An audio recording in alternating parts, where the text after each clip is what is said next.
আজকে আপনাদের সাথে শেয়ার করব কুশি কাঁটা দিয়ে কিভাবে আপনারা এরকম হেক্সাগন মোটিফ তৈরি করে নিতে পারেন তার একটি ছোট্ট টিউটোরিয়াল। এমন মোটিফ দিয়ে কুশন কভার, টেবিল ম্যাট, তারপরে বেডশিট আরও অনেক কিছু তৈরি করে নিতে পারবেন।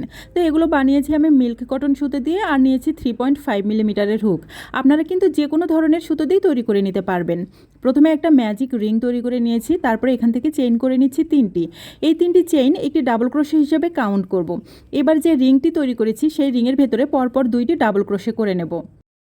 দেখুন, একটি ডাবল ক্রোশে করলাম, সেম রিংয়ের ভিতরে আরও একটি ডাবল ক্রোশে করলাম, তাহলে হলো 3টি ডাবল ক্রোশে, মানে 3টি চেইন আমরা ডাবল ক্রোশে হিসেবে কাউন্ট করেছি, তাই এখানে 3টি ডাবল ক্রোশে ধরবো। এইবার এখান থেকে চেইন করে নেব 2টি, 1 2, 2টি চেইন করে এই সেম রিংয়ের ভিতরে পরপর মোট 3টি ডাবল ক্রোশে করব।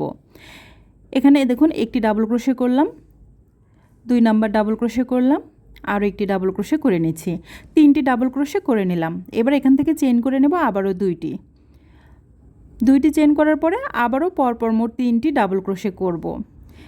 একটি ডাবল ক্রোশে করলাম, 2 নাম্বার ডাবল ক্রোশে করে নিচ্ছি, এবার 3 নাম্বার ডাবল ক্রোশেটাও করে নিলাম। তারপরে আবারও চেইন করে নেব 2টি।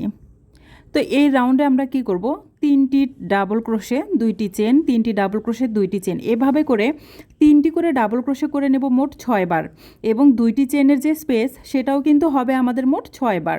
তো দেখুন, আমি এখানে অলরেডি 4 বার করেছি, আরও 2 বার আমি এখানে এই রিংয়ের ভেতরে করে নেব। তো বাকি 2 বার 3টি করে ডাবল ক্রোশে আমি অফলাইনে করে নিচ্ছি। তো সবগুলো করা হয়ে গিয়েছে, একদম শেষে এসে 2টি চেন করে নিলাম। তো দেখুন, এখানে আমাদের মোট 6 বার 3টি করে ডাবল ক্রোশে হয়েছে, এবং এই যে 2টি করে চেনের গ্যাপও কিন্তু আমাদের 6 বার হয়ে গেল। তো প্রথমে যে 3টি চেন করেছিলাম সেই 3 নাম্বার চেনের ভিতরে স্লিপ স্টিচ দিয়ে রাউন্ডটাকে জয়েন করে দিলাম। এবার আরেকটা স্লিপ স্টিচ দিয়ে সুতোটাকে কেটে নিলাম, কেননা এখানে আমি কি করব, অন্য কালারের সুতো জয়েন করব। এবার দেখুন, এই যে ম্যাজিক রিংয়ের যে এক্সট্রা সুতো ছিল সেটা টেনে ঘরটাকে আমরা ছোট করে দিলাম। আপনারা চাইলে কিন্তু সেম কালারের সুতো দিয়েও পুরোটা করতে পারেন। তো এখানে আমি একটু কালারফুল করতে চাচ্ছি, তাই এই যে দেখুন, আমাদের যে 2টি চেনের গ্যাপ ছিল তার যে কোনো একটি গ্যাপের ভিতরে আমি এই সুতোটাকে জয়েন করে 3টি চেন করে নিয়েছি। 3টি চেন একটি ডাবল ক্রোশে হিসেবে ধরবো, তারপরে সেম ঘরের ভিতরে পরপর আরও 2টি ডাবল ক্রোশে করে মোট 3টি ডাবল ক্রোশে করে নেব। 2টি ডাবল ক্রোশে করেছি, আরও একটি ডাবল ক্রোশে করে নিয়েছি। তো 3টি ডাবল ক্রোশে হলো। এবার এখানে কর্নার তৈরি করব, তাই 2টি চেন করলাম, করে এই সেম ঘরের ভেতরে আবারও পরপর মোট 3টি ডাবল ক্রোশে করব। দেখুন, একটি ডাবল ক্রোশে করলাম, সেম ঘরের ভিতরে আরও একটি ডাবল ক্রোশে করছি, এবং আরও একটি ডাবল ক্রোশে করে মোট 3টি ডাবল ক্রোশে করলাম। ফলে এরকম একটা কর্নার তৈরি হলো। এবার এই যে পরের যে 2টি চেনের গ্যাপ আছে এখানেও কি করব, আমরা একইভাবে একটা কর্নার করব। তো তার জন্য প্রথমে 3টি ডাবল ক্রোশে করব, একটি ডাবল ক্রোশে করলাম, আরও একটি ডাবল ক্রোশে করলাম, এবার 3 নাম্বার ডাবল ক্রোশেটাও করলাম। 3টি ডাবল ক্রোশে করেছি, এবার 2টি চেন করে নেব, নিয়ে সেম ঘরের ভেতরে আবারও পরপর মোট 3টি ডাবল ক্রোশে করব। তাহলে দেখুন, 3টি ডাবল ক্রোশে 2টি চেন এবং 3টি ডাবল ক্রোশে একই ঘরের ভেতরে করে আমরা একটা কর্নার তৈরি করলাম। তো এই যে দেখুন, 2টি কর্নার তৈরি করেছি। এবার একইভাবে পরের যে 2টি চেনের গ্যাপ আছে সেখানে গিয়েও আমরা কর্নার তৈরি করব। তো কর্নারগুলো আমরা প্রত্যেকটা ঘরের ভিতরে একইভাবে করব, মানে 3টি ডাবল ক্রোশে 2টি চেন এবং 3টি ডাবল ক্রোশে আবারও একই ঘরের ভেতরে করব। তো এভাবে করে মূলত আমরা কর্নার তৈরি করব। আর এখানে যেহেতু আমাদের 2টি করে চেনের স্পেস আছে 6টি, তাই আমরা মোট 6টি কর্নার তৈরি করব। তো দেখুন, আমি এখানে মোট 3টি কর্নার অলরেডি কমপ্লিট করেছি, বাকি 3টি কর্নার আমি অফলাইনে কমপ্লিট করে তারপরের রাউন্ড আপনাদের সাথে শেয়ার করছি। একদম প্রথম যে 3টি চেইন করেছিলাম সেই 3 নাম্বার চেইনের ভেতরে একটা স্লিপ স্টিচ দিয়ে এই রাউন্ডটাকে জয়েন করে দিলাম। এবার আরেকটা স্লিপ স্টিচ দিয়ে এই সুতোটাকে কেটে নেব। তো দেখুন, আমাদের এখানে দ্বিতীয় রাউন্ডটা কমপ্লিট হয়ে গিয়েছে। এখন এখান থেকে আমি কি করব, তৃতীয় রাউন্ডটা স্টার্ট করব। তো এভাবে করে স্লিপ নট দিয়ে নিলাম। এবার এই যে কর্নার যে আছে, যে কোনো একটা কর্নারের ভেতরে আমরা কি করব, এই সুতোটাকে জয়েন করে দিব। জয়েনের ফলে একটা চেন হলো, আরও 2টি চেন নিলাম, তাহলে হলো মোট 3টি চেন। এখানে যে কর্নারটা আছে এই কর্নারের ভেতরে সেমভাবে আমরা কর্নার করব। তো প্রথমে 3টি চেন, একটি ডাবল ক্রোশে ধরবো, আরও 2টি ডাবল ক্রোশে করলাম, তাহলে 3টি ডাবল ক্রোশে হলো। এবার চেন করে নেব 2টি চেন করে এই যে সেম ঘরের ভেতরে আবারও কি করব, পরপর মোট 3টি ডাবল ক্রোশে করব, হয়ে যাবে একটা কর্নার। তো কর্নারগুলো আমরা একদম শেষ পর্যন্ত কিন্তু একইভাবে করব, মানে 3টি ডাবল ক্রোশে 2টি চেন, 3টি ডাবল ক্রোশে সেম ঘরের ভিতরে করে কর্নার তৈরি করব। দেখুন, আমরা প্রথম কর্নারটা তৈরি করে নিয়েছি। এবার এই যে পরের যে আমাদের একটা ছোট্ট স্পেস আছে, দেখুন এই যে 2টি কর্নারের মাঝখানে যে স্পেসটা আছে এই স্পেসের ভিতরে কি করব, 3টি ডাবল ক্রোশে করব। একটি ডাবল ক্রোশে করলাম, 2টি ডাবল ক্রোশে করলাম, এবার 3 নাম্বার ডাবল ক্রোশেটাও করে নিলাম। তারপরে পরের যে কর্নারটা আছে সেই কর্নারের ভিতরে গিয়ে আমরা একইভাবে একটা কর্নার তৈরি করব। মানে প্রথমে 3টি ডাবল ক্রোশে, তারপরে 2টি চেন, আবারও 3টি ডাবল ক্রোশে সেম ঘরের ভিতরে করব। তো দেখুন এখানেও কিন্তু আমি একইভাবে আর একটা কর্নার তৈরি করে নিলাম। আমি একটু আপনাদেরকে দেখিয়ে দিচ্ছি। দেখুন এই যে প্রথমে একটা কর্নার তৈরি করেছি। কর্নারটা তৈরি করার পরে এই যে পরের যে আমাদের একটা ছোট স্পেস তৈরি হয়েছিল, সেই স্পেসের ভেতরে আমরা কি করেছি, 3টি ডাবল ক্রোশে করেছি। করে তারপরের যে কর্নারটা আছে এই কর্নারের ভিতরে গিয়ে একইভাবে কর্নার করেছি। এখন আমরা এখানেও কি করবো, এই যে দেখুন ছোট্ট যে স্পেস তৈরি হয়েছে সেই স্পেসের ভিতরে গিয়ে শুধুমাত্র 3টি ডাবল ক্রোশে করব। তো দেখুন এখানে 3টি ডাবল ক্রোশে করলাম।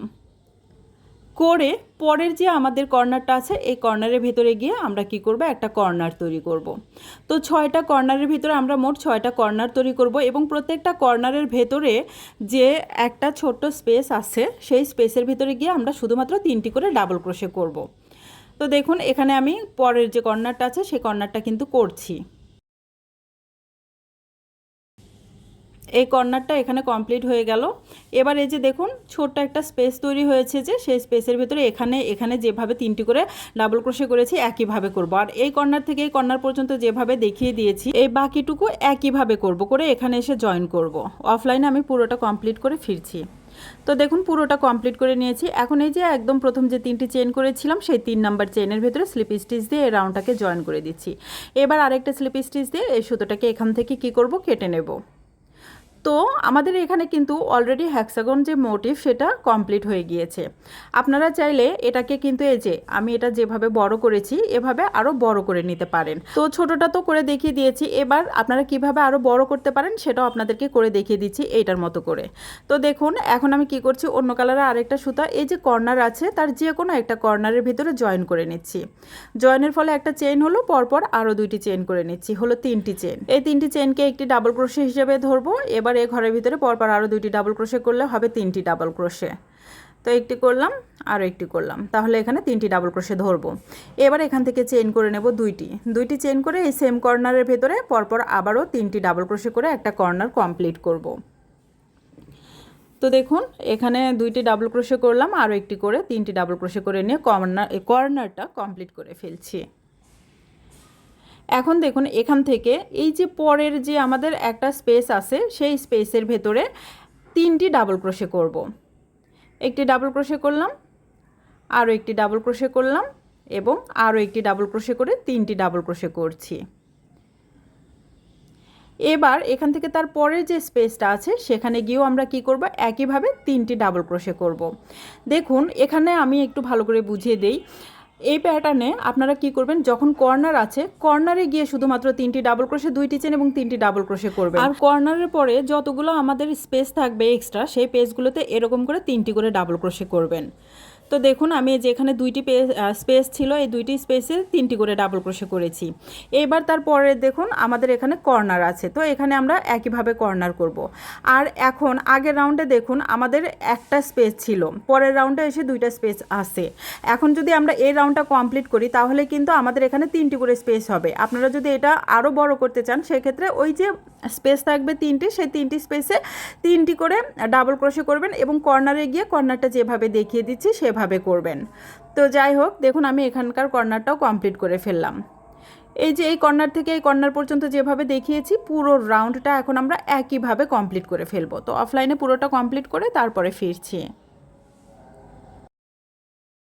অফলাইনে পুরোটা কমপ্লিট করেছি। প্রথম যে 3টি চেইন নিয়েছিলাম 3 নাম্বার চেইনের ভেতরে একটা স্লিপ স্টিচ দিয়ে এই সুতোটাকে এখন কেটে নেব। তারপর আরও একটা স্লিপ স্টিচ দিয়ে তারপরে সুতোটা কেটে নিয়েছি। তো তৈরি হয়ে গিয়েছে আমাদের আজকের হ্যাক্সাগন মোটিভ।